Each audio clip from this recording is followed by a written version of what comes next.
Hello, I'm Liam.Garden and welcome to my video on how to clean a polytunnel, by which I mean cleaning the plastic cover of a polytunnel.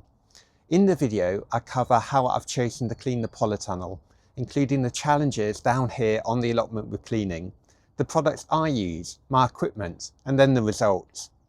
None of the makers of the products or equipment I show in the video have paid me for creating the video.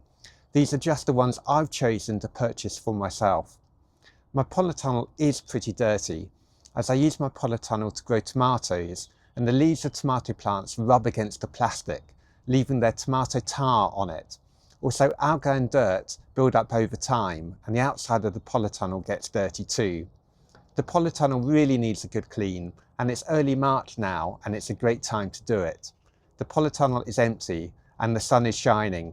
Perhaps the biggest challenge with cleaning the polytunnel here is the water. There is no fresh water on site, meaning that all the water is pumped up by hand. To get water on site, it needs to be pumped up by hand. The groundwater is about 4 meters down.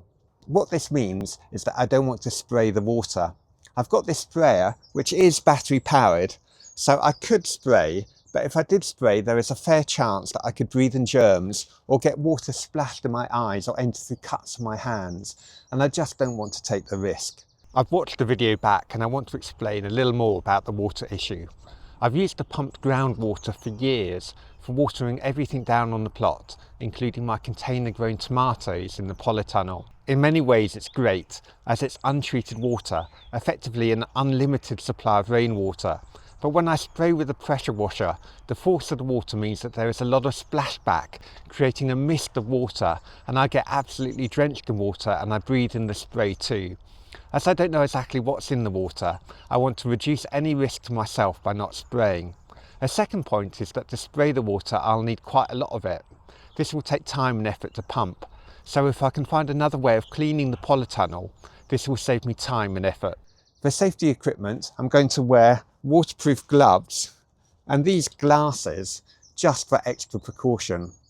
Therefore, what I've decided to do is to clean by hand, as this gives me better control of where the water goes. I've got some car cleaning stuff too. I've got this extendable soft broom sold for cleaning big cars. The bristles are really soft, and this is important as I don't want to damage the fabric. I've also got this soft cloth for gentle application and rubbing. I've thought about the best cleaning products too. I wanted something to help loosen the grime before rinsing off. The first product I considered was Jay's Fluid. This is a disinfectant, which is good, but it needs to be used carefully as it is strong and has the potential to enter watercourses. So for this specific application, I've decided not to use it. I grow my tomatoes in pots, and by the end of summer, the roots of my plants have escaped the pot and started to grow in the soil. I want to make sure that my soil is as free of chemicals as I can make it. As an alternative, I looked at Ecova washing up liquid. This is less powerful than Jay's Fluid, but I think likely to be kinder to the environment. However, in the end, I decided not to go with this, as I would need to rinse off the product. The easiest way to rinse off would be to spray, but as I said earlier, I don't want to spray the water here. So instead, I've chosen to use Algon. All this requires is to gently apply the product to all surfaces. I'm going to use the cloth and broom to do this. There is no need to rinse. The product gets to work straight away, but the package says results are visible in 2 weeks and continues to work through the growing season. I'm interested to find out how well this product works. If it doesn't, I'll try the Ecova approach. So I'm going to apply the product today, and at the end of the video, show how well it has worked for me. So let's get started. But before I begin, just to say, don't forget to like and subscribe to the channel. It really helps if you do this and motivates me to continue making more videos like this one.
Well, that's done. I've applied the diluted product to all surfaces of the polytunnel. The extendable broom made a big difference. It saved a lot of effort bending down and reaching up. To be honest, I don't know how I would have reached the outside roof of the polytunnel without it. Simply brooming the product on has already made a big difference to the polytunnel. It removed a lot of dirt. There's already much more light inside here. It smells cleaner too.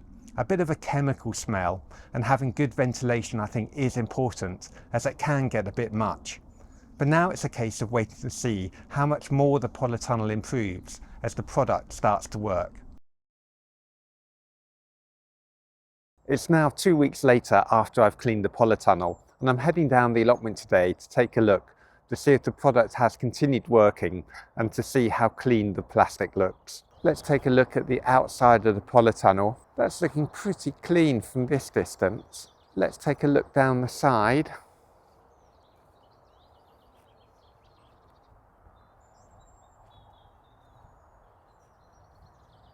I think that maybe is a little bit cleaner than it was a couple of weeks ago.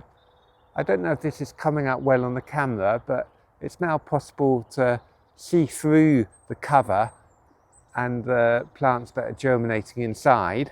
I can see in one or two places a little bit of grime still left on the cover, but overall I think that's looking quite good condition. It's really hard to tell if it is substantially cleaner than it was a couple of weeks ago. In other words, that the product has continued to work. One, because a couple of weeks ago, just simply cleaning the polytunnel made it much better. But also, it's a really hot, bright day today, and I think that makes anything look cleaner. Let's take a look down the side here as well. There's one or two patches just here where the liquid has got trapped in the folds of the fabric. I don't think that's anything to do with the product itself.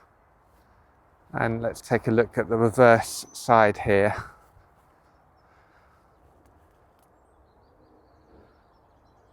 Again, there's a little bit of grime still on the cover, but so much better compared to when I originally cleaned it. Let's see how it's looking on top of the roof. I think that's looking pretty clean. Now taking a look inside the polytunnel. I've started to use the polytunnel for germinating seedlings and dahlias, so it's not quite as tidy as it was when I was cleaning the polytunnel. But let's take a look at the fabric. It should be possible to see just how clear the cover is now. I can pretty much see out of every side of the polytunnel.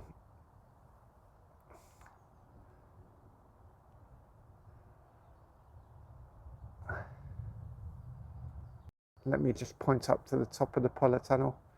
There, I think that's coming out on the camera. There are a few patches up there which aren't completely clean.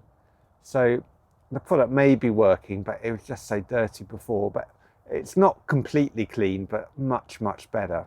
Well, the process of cleaning the polytunnel has made a big difference. Sitting inside the polytunnel now, I can feel just how much more light is coming in. That will be good for the plants. Apart from germination, the main use I make of the polytunnel is growing tomatoes and a few cucumbers. They should grow better now. One point to note though is that a clean polytunnel is a warmer polytunnel, so I'll need to keep on top of the watering too. I think the biggest difference to the polytunnel was simply the act of cleaning it. I used Algon, but I simply don't know how much difference this made compared to simply scrubbing with soap and water. What I can say is that the product smelled strong, and when using it, the muck came off easily. So given this, when I come to clean the polytunnel next year, I would consider using it again. Whether the product has continued to work to break down the grime on the fabric, I simply don't know. What I do know is that 2 weeks later, the cover looks pretty clean. And that's it. I hope you liked the video. If you did, it would be great if you clicked the like button or left a comment. It's a great motivation for me to keep on making videos. Also, please consider subscribing. I also have an app called myPlants.app. A link is in the description. Getting the app is a great way of supporting the channel.